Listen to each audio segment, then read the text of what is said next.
Assalamualaikum warahmatullahi wabarakatuh. Alhamdulillah. Alhamdulillahilladzi bi ni'matihi tatimmus shalihat. Asyhadu an la ilaha illallah wa asyhadu anna Muhammadan abduhu wa rasuluh. Amma ba'du. Para mahasiswa baru Sekolah Tinggi Ilmu Al-Quran yang dirahmati Allah Subhanahu wa Ta'ala, tiada henti-hentinya kita memanjatkan puji dan syukur kehadiran Allah Subhanahu wa Ta'ala yang telah melimpahkan rahmat dan karunia kepada kita semua, sehingga pada kesempatan ini kita bisa melaksanakan mastama, yaitu masa ta'aruf mahasiswa, yang dimaksudkan agar mahasiswa ini mengenal institusi STIQ ini secara keseluruhan, dan nanti ketika sudah masuk belajar di kampus ini sudah tahu peraturan, sudah tahu budaya kampus, sudah tahu program-program kemahasiswaan, program akademik dan sebagainya.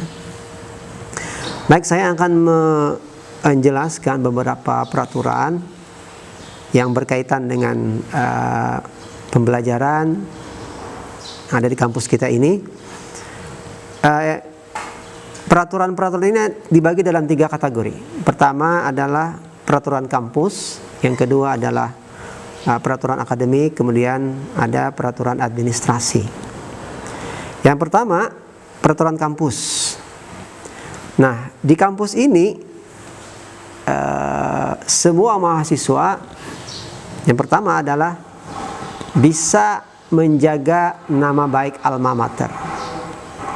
Nah, jadi mahasiswa semua dalam bertingkah, perilaku dan sebagainya agar menjaga perilaku tersebut sebaik-baiknya, supaya kita bisa menjadikan STIQ ini sesuai dengan namanya, yaitu Sekolah Tinggi Ilmu Al-Quran. Sebab label Al-Quran ini tidak gampang-gampang ini. Ini yang membedakan antara kita dengan kampus-kampus yang lain. Nah, jadi tanggung jawab kita sangat besar sekali, bahwa kita akan punya perilaku yang sesuai dengan apa yang ada dalam nilai-nilai Al-Quran. Nah, oleh karena itu perilaku yang kita maksud adalah perilaku yang terpuji. Artinya mahasiswa STIQ ini dalam berperilaku tersebut dia punya perilaku Islami, dalam berbicara, berpakaian, kemudian berinteraksi antar mahasiswa dan sebagainya. Nah, termasuk juga perilaku dalam budaya akademik. Jadi tidak ada mahasiswa STIQ ini punya kebiasaan misalnya dia semau-maunya pakaian, misalnya seperti kampus lain, tidak. Pakaian pun diatur. Jadi nggak boleh ke kampus itu pakai celana jeans, pakai kaos, nggak boleh itu. Jadi harus yang layak, yang biasa seperti itu ya. Nah, kemudian kalau mahasiswanya bolehnya pakai peci, nggak pakai jambul-jambul yang kayak artis-artis itu. Apalagi yang rambutnya yang ada satu ke kiri ke kanan pendek, ada yang bolong tengahnya, nggak boleh itu. Itu perilakunya harus Islami, baguslah dipandang begitu ya. Walaupun itu zahirnya, tapi itu pandangan pertama orang menganggap seperti itu perilaku orang-orang STIQ. Nah, jadi itulah kampus STIQ. Ya beda dengan kampus-kampus yang lain, karena diatur seperti itu. Mahasiswinya juga nggak boleh pakaian ketat, tipis, ya punya jilbab besar seperti biasa. Dia juga bisa menjaga diri, bisa menjaga interaksi antara laki perempuan. Sebab kalau seperti biasa dalam pergaulannya yang berkumpul campur baur, itu hilang Qur'annya nanti, nggak lagi bisa menghafal Qur'an. Nanti kalau datang ke kampus cari teman perempuan cari laki-laki, enggak begitu. Hilang semua tuh hafalan Quran itu. Jadi kuliahnya pun kita pisah antara laki perempuan, ada tabirnya. Itu nggak boleh. Itu prinsip-prinsip kita sudah menjaga nilai-nilai Al-Quran di sekolah tinggi ilmu Al-Quran ini. Itu adalah pesan juga para pendiri. Artinya ini sekolah tinggi ini punya nilai baik, bermanfaat untuk masyarakat, dan tidak menjadi sebuah kampus yang melahirkan mereka-mereka yang preman, berandalan, ya. Mudah-mudahan tidak seperti itu. Kemudian mahasiswa dalam masa belajarnya di kampus ini itu salatnya selalu berjamaah. Jadi kalau waktu salat datang tidak ada mahasiswa di kampus, semuanya ke masjid yang sudah ada disediakan masjidnya. Jadi tidak ada yang kalau orang azan diam di kelas, semua harus salat berjamaah. Kita menjunjung nilai-nilai keislaman dan melatih diri untuk bisa tertib dalam pembiasaan aktivitas keagamaan termasuk salat berjamaah. Kemudian termasuk juga di antara perilaku yang kita harapkan kepada mahasiswa, dia punya interaksi yang bagus di budaya akademik dengan antara mahasiswa dan mahasiswi. Artinya dia menjaga batas antara perempuan laki-laki. Nggak ada mahasiswi itu mojok duaan di ujung kampus, nggak ada seperti itu, ya. Tolong nih dipahami semua bahwa kita adalah kampus Al-Quran. Nah, kalau kita ini punya perilaku yang tidak baik atau sama saja seperti orang, apalagi ada narkobanya, apalagi mabukkannya, itu sudah mencoreng nama baik STIQ itu. Di mana Al-Qur'annya itu letaknya itu. Dan ada perilaku yang memang itu akan menjadi kode etik yang berat, yang akan diterapkan kalau memang dia melanggar.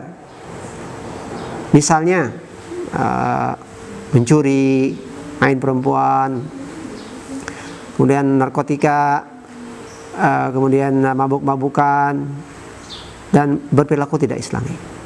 Nah, itu nanti ada peraturannya. Dan kalau itu misalnya beberapa kode etik yang terlanggar, itu akan disidang, dan boleh jadi mahasiswa yang bersangkutan di drop out atau diberhentikan, ada yang diskor beberapa semester, nggak boleh kuliah dan sebagainya. Nah, itu tolong diperhatikan semua agar kita bisa tetap membangun budaya akademik yang baik, budaya kampus yang baik. Akhirnya kita bisa belajar dengan baik, menghafal Al-Quran dengan baik sesuai dengan tujuan kita belajar di sekolah tinggi ilmu Al-Quran ini. Mahasiswa kalau kuliah pakai sepatu, ya, jangan cipak-cipak datang ke kampus ini. Pakai sepatu, bajunya rapi, bajunya lengan panjang, pakai peci. Bila hendak pakai bulang, ya silahkan, nggak ada apa-apa, datang ke kampus.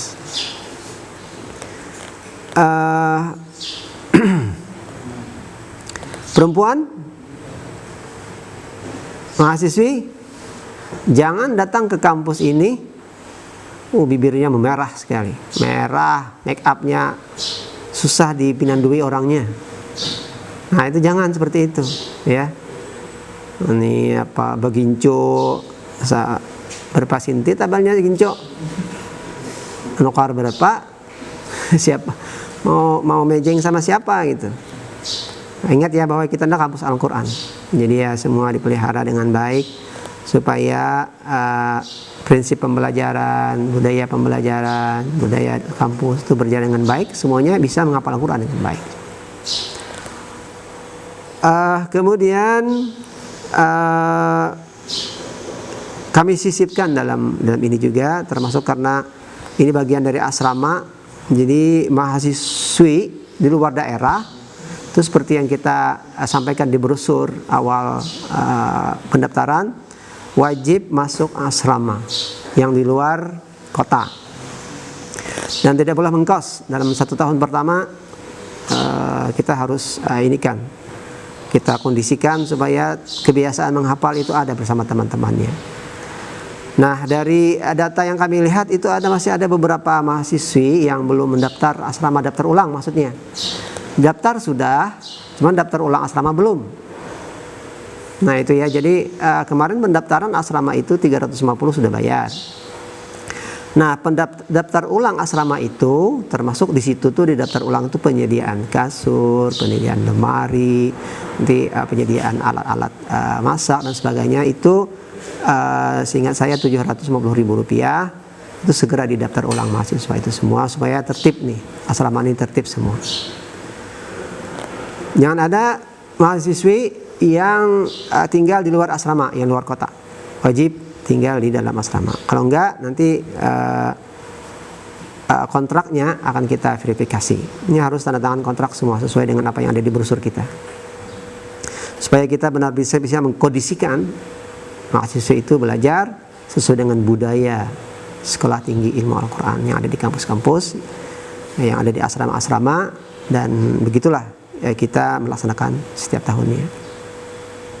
Dan insya Allah itu akan jadi peraturan kita untuk yang akan datang dan seterusnya, supaya ini benar-benar dijalankan dengan baik dan asrama adalah tempat yang nyaman buat mahasiswi untuk belajar, menghafal dan sebagainya. Nah, segera daftar ulang mahasiswi yang belum mendaftar ulang asrama. Daftar ulang itu bukan pendaftaran itu satu fase, daftar ulang satu fase lagi. Nah, gitu ya. Oke. Kemudian di bidang akademik ini saya peringatkan juga kepada mahasiswa semua bahwa semua harus rajin kuliah, aktif kuliah. Sebab sekarang ini kita sistem kita ini, sistem perkuliahan ini ada data itu harus masuk ke PDDikti semua. PDDikti itu pusat data perguruan tinggi seluruh Indonesia. Nah, jadi tiap semester itu nilai mahasiswa itu dilaporkan terus ke PDDikti itu. Nah, apalagi sekarang ini sudah akan diberlakukan nih, Desember depan ini nih, diberlakukan namanya PIN itu penomoran ijazah nasional. Itu kalau mahasiswanya tidak aktif dalam setiap semester, karena kita laporkan terus setiap semester, bila kada aktif, kadada nilainya kadada, orangnya kada jelas, itu akan tersingkir sendirinya itu. Tidak ada namanya di PDDikti. Akhirnya apa? Ijazahnya tidak keluar, kalaupun ada nanti akan tertunda-tunda. Jadi data mahasiswa di perguruan tinggi itu dalam tiap semester itu nggak boleh kosong. Dia antara aktif, terminal, atau berhenti. Nggak boleh abal-abal. Karena bila hendak ujian datang nggak boleh itu. Jadi harus aktif semua. Dan itu berimbas kepada nanti yang namanya pengeluaran ijazah. Ijazah itu sekarang penomorannya di PDDikti. Jadi kalau nggak aktif nggak akan keluar itu ijazah itu. Non eligible bahasa mereka itu. Nah, ini jadi mahasiswa benar-benar aktif. Kalau tidak aktif, antara terminal atau berhenti, itu saja. Ya, nanti juga ada peraturan-peraturan akademik yang menandaskan seperti apa keaktifan mahasiswa itu seharusnya. Yang jelas, biasanya itu harus kuliah 75% masuk tatap muka, nggak boleh kurang dari itu. Kalau enggak, mungkin ya nanti bisa tidak diikut sertakan dalam kuliah. Nah, seperti itu biasanya. Kemudian tahapan-tahapan kuliah tersebut harus dijalani semua. Jadi sampai ke semester 8, dan sehingga saya masa kuliah itu paling lama 14 semester. Jadi kalau Anda lewat dari itu maka Anda akan di drop out. Hilang sendirinya nama Anda di PDDikti nanti. Kada aktif lagi. Dan tanda aktif itu seharusnya ketika selesai kuliah misalnya, tapi masih bebas kuliah, kadang-kadang masuk kuliah lagi, itu ada tanda aktifnya, bahwa lewat registrasi dan sebagainya. Jadi tidak seperti itu aja, harus ada aktif itu. Nah, termasuk juga dalam peraturan akademik ini,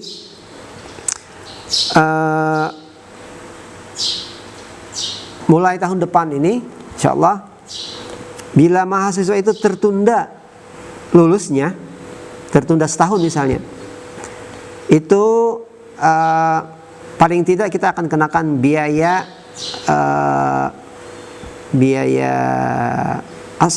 sekolah, biaya kuliah. Kalau di UIN, saya dengar-dengar di beberapa kampus yang lain juga, itu harus bayar full, SPP-nya itu, infaknya itu. Jadi kada lagi apa. Ini kita pertimbangkan nanti, akan kita umumkan. Jadi harus tepat waktu lulus. Kalau sudah semester 8 selesai, lulus semua. Yang tertinggal ini harus bayar bahasa bila inya kada selesai di semester 8 itu. Dan itu juga jadi beban kita akhirnya. Bebannya apa? Kita ini punya aturan rasio dosen dan mahasiswa. Jadi kalau mahasiswa ini kada lulus, ini menambah rasio mahasiswa. Sementara dosennya tetap, mahasiswanya bertambah. Nah, ini juga ada peraturannya bahwa kita itu melanggar peraturan rasio dosen dan mahasiswa. Kalau kita melangkah ke akreditasi prodi dan sebagainya, maka kita bisa diskualifikasi. Kalau mahasiswa itu menumpuk, karena lebih rasio dosen dan mahasiswa itu lebih, kada pas. Nah, itu kan paling banyak kan dosen itu dengan mahasiswa 1:45. Jadi 1 dosen 45 mahasiswa. Ini kalau mahasiswanya kada lulus nih, nah itu jadi beban kita juga. Jadi ya nanti kan bagus juga mahasiswanya cepat lulus, cepat kawin dan sebagainya. Ini kalau kada lulus nih, maka ini harus kami beri sama lah seperti kampus lain juga. Ya harus bayar, entah nanti bayar full atau gimana. Jadi bila kada lulus, bayar infak SPP kayak biasa.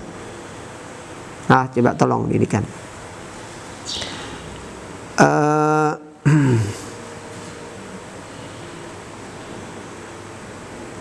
Jadi mahasiswa benar-benar nanti kalau tidak aktif itu harus dipanggil nanti. Tanya ini lanjut ke kuliah kada, bila kada langsung drop out, tercoret aja. Jadi di pelaporan nanti sudah dia ada, dia dilaporkan di tiap semester ke PDDKT itu lewat peder kita. Tidak ada laporan. Ini jangan sampai ada mahasiswa tidak aktif di semester 2 karena semester 3 ada masuk awal lagi. Habis namanya sudah nggak ada. Nah, kecuali kalau memang dia punya surat keterangan bahwa dia itu terminal. Bila kada ada kabarnya, tertinggal itu. Tolong ya catat itu. Ingat-ingat itu. Karena kalau nama Anda sudah tidak ada, 1 semester kada ada kabar, ujian kada, sudah berarti drop out dia. Jangan lagi masuk ke semester 3, masuk surangannya ada boleh. Paling kada nilainya itu. Jadi kalau mahasiswa tidak aktif itu harus ada keterangannya, berhenti atau terminal. Jangan tidak ada berita. Bila nggak ada berita, nah itu dia, hilang datanya itu. Ketika kita melaporkan data mahasiswa, nilai mereka di akhir semester itu ke PDDKT, namanya nggak ada, nilainya nggak ada. Jadi harus aktif bujur-bujur. Baik, kemudian administrasi,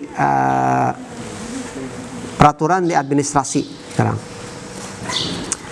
Di mahasiswa pagi-pagi ya awal belajar di sini kami ingatkan bahwa data mahasiswa itu harus valid.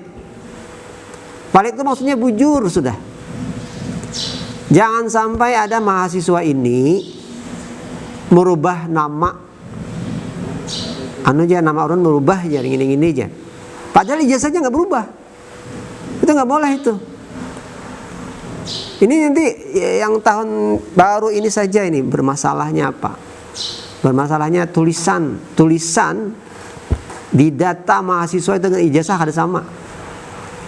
Kita di Kopertais itu di Forlab itu juga nama itu spasinya aja kadang-kadang ada diterimanya. Ada yang tahun tadi ini, yang lulus ini. Seharusnya ini pakai spasi, ini kada pakai spasi. Itu menunda semua ijazah. Yang lain 4 tertunda juga. Ini gara-gara nih data mahasiswa ini kada valid. Dan itu memperbaikinya jangan apa langsung tak baiki selesai enggak. Harus lapor ke Jakarta dulu. Lapor ke sana tuh jangan apa langsung dibaiki ya apa lawas menunggu. Ya kan pakai sistem. Pakai surat. Ini PDM, perbaikan data mahasiswa, lapor usul. Karena bilang kada disetujuinya, kada kau terbit jasa. Nah, oleh karena itu dalam penomporan sistem PIN lagi sekarang, apalagi saya ingatkan ini pada mahasiswa baru semua. Nama Anda harus sesuai dengan nama Anda di KTP. Ya. Nama Anda harus sesuai dengan nama Anda yang ada di KTP. Bab di situ ada nomor sudah. Nomor KTP sudah ada semua. Dalam persyaratannya tuh sudah harus mencantumkan nomor KTP Anda. Yang nggak punya KTP cepat-cepat diproses KTP-nya. Jangan sampai nggak ada punya KTP. Biasanya sudah punya semua tuh. Yang nggak punya tuh kadang-kala di alia. Kalau perguruan tinggi ini semua sudah punya. Nah, tolong nama Anda itu kada di KTP itu bila kada sesuai ini ijazah, tolong diperbaiki dari sekarang. Sebelum nanti 4 tahun Anda lulus bermasalah. Ya. Ini sistem PIN ini bukan main nih, susah kita. Penomoran ijazah nasional ini. Secara nasional diperlakukan seperti itu. Nah, jadi satu aja nama nggak sama dengan data, itu menunda semua lulusan. Bukan yang bermasalah itu aja yang ditunda, bukan. Kawannya yang lain satu semester tuh satu angkatan tuh tertunda semua. Kada dikeluarkan nomornya karena ada 1-2 orang yang datanya bermasalah. Oke ya, tolong mahasiswa baru perhatikan itu semua. Dan nanti kami akan memverifikasi, kami akan minta beberapa data yang tidak lengkap, kami lengkapi nanti. Kami minta termasuk ijazah-ijazah yang belum selesai. Ini sudah tanggal berapa nih? 9 ya. Kami harapkan tanggal 30 Agustus itu ijazah-ijazah semua sudah bisa kami minta. Nah, nanti insya Allah kami akan bikin link untuk mengumpul data itu di grup. Insya Allah nanti. Baik, para mahasiswa baru semua, kita lanjutkan. Mahasiswa juga nanti akan kita bikinkan kartu mahasiswa, ya. Dan ini kartu mudah-mudahan bisa juga kita gunakan untuk hal-hal yang lain. Artinya kartu apa ya, multiguna lah, mudah-mudahan kita bisa gunakan itu. Dan tolong nanti kayak kartu mahasiswa, kalau dahulu kan ini tahun transisi nih ya. Dahulu ada kartu dari Kopertais namanya NIRM, nomor induk registrasi mahasiswa. Nah, tahun ini kita belum tahu ini apakah Kopertais mengeluarkan kartu registrasi kembali atau tidak. Tapi yang jelas mahasiswa ISTIQ punya nomor induk sendiri. Ya, nomor induk mahasiswa sendiri, dan itu harus dimiliki oleh semua mahasiswa. Nantilah urusannya di administrasi nanti ya, semua punya nomor induk semua. Nah, yang kadangkala menjadi masalah ini dalam data kita ada nama mahasiswa atau mahasiswi sama namanya, banyakan ini perempuan. Misalnya Hidayah ada Hidayah, yang bedanya itu ya daerahnya. Nah, yang kita sulit membedakan tuh nanti nomor ininya, nomor apa mahasiswanya, nah itu yang membedakannya itu nomor ini. Kadang-kadang satu orang berhenti, ini salah picik nih. Nah, yang mengeluarkan, nama dikeluarkan ini kadang-kadang yang jadi ini tuh. Nah. Jadi kita akan memverifikasi nama-nama yang sama juga itu supaya jangan salah data yang kita kumpulkan ke PDDikti Jakarta. Nah, kemudian yang juga penting sekali adalah ini mahasiswa setiap semester harus bayar uang infak, bayar SPP. SPP kita di STIKI ini separuh murahnya daripada SPP infak orang-orang yang kuliah di Banjarmasin itu. Tuh kalau kuliah di Banjarmasin itu 1.500.000 tuh SPP-nya. Ada yang 1.250.000. Ya nggak ada yang, mungkin saya lihat nggak ada yang kurang dari 1 juta itu. Nah jadi ini kita masih lumayan karena kita juga masih di Amunta ini. Padahal program kita banyak. Kita lebih banyak program kita dari mereka itu. Babnya tahfiz Quran. Tahfiz itu banyak sekali instrukturnya. Sebab kadang-kala dari 15 mahasiswa atau 20 itu satu instruktur. Banyak itu dana itu yang harus dinikah. Nah jadi tolonglah mahasiswa ini per semester tuh bayarnya tuh lengkap, aktif ini. Kalau ada mahasiswa yang 2 semester tetap aja tidak bayar, 3 semester, 2 semester belum bayar, ya nanti harus kita panggil itu. Karena sekarang juga pembiayaan kita ini lumayan ya, kita lagi membangun dan sebagainya. Kalau ada sedikit misalnya kita ini punya bayaran, itu kadang-kala kita sisihkan untuk membangun. Dari mana kita nggak dapat bantuan mana-mana, ya. Kalau di negeri kan sudah ada anggarannya, bangun ini. Kalau kita enggak, mandiri sendiri, bangun sendiri. Seperti kita lihat sekarang kita lagi membangun. Kalau ada bayaran sedikit ini, misalnya lebih sedikit, itu kita sisihkan untuk pembangunan dan sebagainya. Termasuk nanti mungkin kalau Anda bikin kartu mahasiswa, ya bayar mungkin berapa ya, 50.000 misalnya dan sebagainya. Nah jadi itu semua kita gunakan untuk kemajuan, perkembangan STIKI secara fisik dan secara akademiknya, supaya ini tetap bisa berjalan dengan baik. Nah jadi pembayaran mahasiswa baru ini untuk semester ini itu bayar kuliahnya 700.000, bayar ujiannya tetap 100.000. Jadi 1 semester 800.000. Nah jadi tolong itu semua, karena kita ini kalau dibanding dengan institusi lain lumayan murahnya, separuh murahnya dari mereka itu. Nah jadi ya, nah kalau ada apa-apa lapor aja nanti ke kita, apa misalnya kendalanya dan sebagainya. Oke ya. Termasuk asrama tadi ya, tolong itu diperhatikan semua. Kemudian nanti di bulan, insya Allah di bulan ini bulan Agustus, Oktober sudah mulai kita buka administrasi infak semester 1 ini, dan bayarnya itu di Bank Kalsel Syariah. Itu ada linknya nanti ya, insya Allah nanti. Yang jelas semuanya kita ingin tertib administrasi, tertib pendataan, ya kita inginkan seperti itu mudah-mudahan. Nah kemudian tolong dicatat mahasiswa bahwa Anda nanti ketika lulus ada ijazahnya, ada juga surat keterangan pendamping ijazah SKPI, dan itu memuat semua kompetensi mahasiswa. Terus jadi harus catat dari awal kuliah ini nanti Anda tuh punya ikut pelatihan apa saja, ikut kegiatan apa yang masuk dalam keterangan SKPI. Itu nanti akan dijelaskan bisa oleh Prodi nanti ya, tolong ini kan bisa ditanyakan ke Prodi nanti.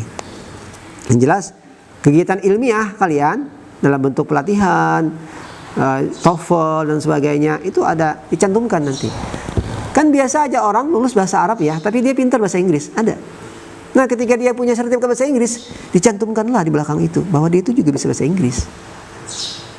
Boleh jadi suatu saat dia orang nggak punya tenaga lagi, karena dia bisa bahasa Inggris, dia nggak bahasa Inggris, bisa aja, karena dia di kompetensinya itu ada itu, tertulis itu. Bisa jadi seperti itu. Nah walaupun secara linearnya dia harus ngajar bahasa Arab. Nah saya kira ini saja mungkin yang saya sampaikan. Tolong nanti mahasiswa semua datang ke kampus ini dan lihat budaya akademik yang ada. Budaya kampus yang ada seperti apa. Janganlah datang ke kampus ini langsung boncengan sama perempuan atau apa, nggak boleh itu melanggar tata kampus dan kode etik kita di kampus Sekolah Tinggi Ilmu Al-Quran ini semua. Jangan ada yang perilaku tidak bagus lah, yang apalagi yang teriak-teriak tuh nggak ada di kampus ini. Yang apa itu ya, baguslah semua mudah-mudahan. Baik, sementara ini saja. Sebenarnya ini biasanya ada tanya jawab, dialog dengan mahasiswa, tapi karena sangat terbatas sekali, bisa nanti dalam suatu saat ada pertanyaan-pertanyaan kita jawab nanti.